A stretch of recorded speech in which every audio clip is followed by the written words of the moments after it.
regjimi synon t'i presi gjuhën, t'i këpusi gjuhën çdo babaj dhe çdo nëne nëse do të provojnë të flasin në mbrojtje të fëmijëve tyre.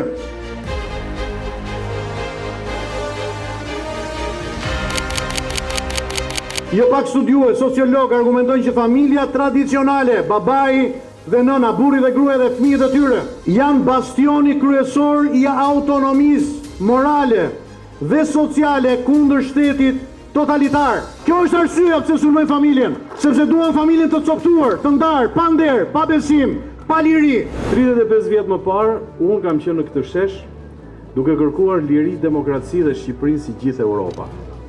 Sot, mas 35 vjetësh, i lutemi Zotit sepse politika na ka tradhtuar. Kërkuam liri, demokraci dhe Shqipërinë si gjithë Europa, por jo për këtë, më falni, nevojtorët e Europës. Tu kemi të bëjmë me një agjend pastër për shpopullimin e Shqipërisë, me një agjend për të na rrëmbyer fëmijët dhe kjo nuk vjen rastisht. Prandaj unë jam këtu sot për t'i bërë një pyetje kryeministrit. Sa aspra ja shite shpirtin djallit? Sa aspra ja shite shpirtin Sorosit? Shqipëria nuk është plaçka e atyre të paftyrëve. Në fakt, Shqipëria nuk është as pronë e jona, por sikur se thot Roger Scruton, ne trashëgojmë nga paraardhësit tanë dhe u jemi borxhlin fëmijëve tanë, pasardhësve tanë, për t'ju trashëguar ligjet që na urdhëron Zoti dhe jo ligjet që shkruan pushteti i batakçinëve.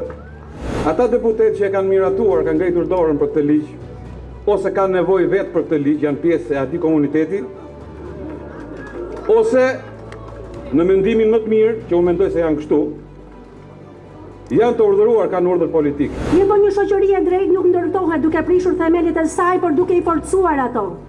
Dhe themeli i çdo shoqërie është familja, jo burokracia, jo partia, jo ligji.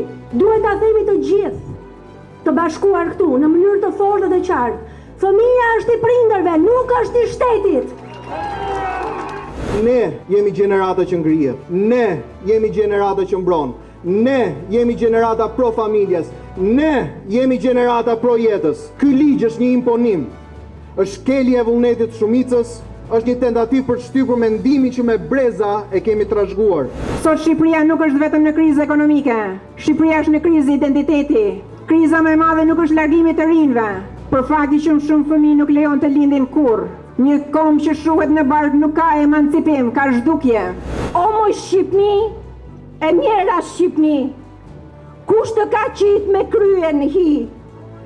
Ti ke pas qenë një zonjë i rrallë, burrat e dheut të thrisnin nan. 77 tradhtar kësa here, ta vun kokën në hi.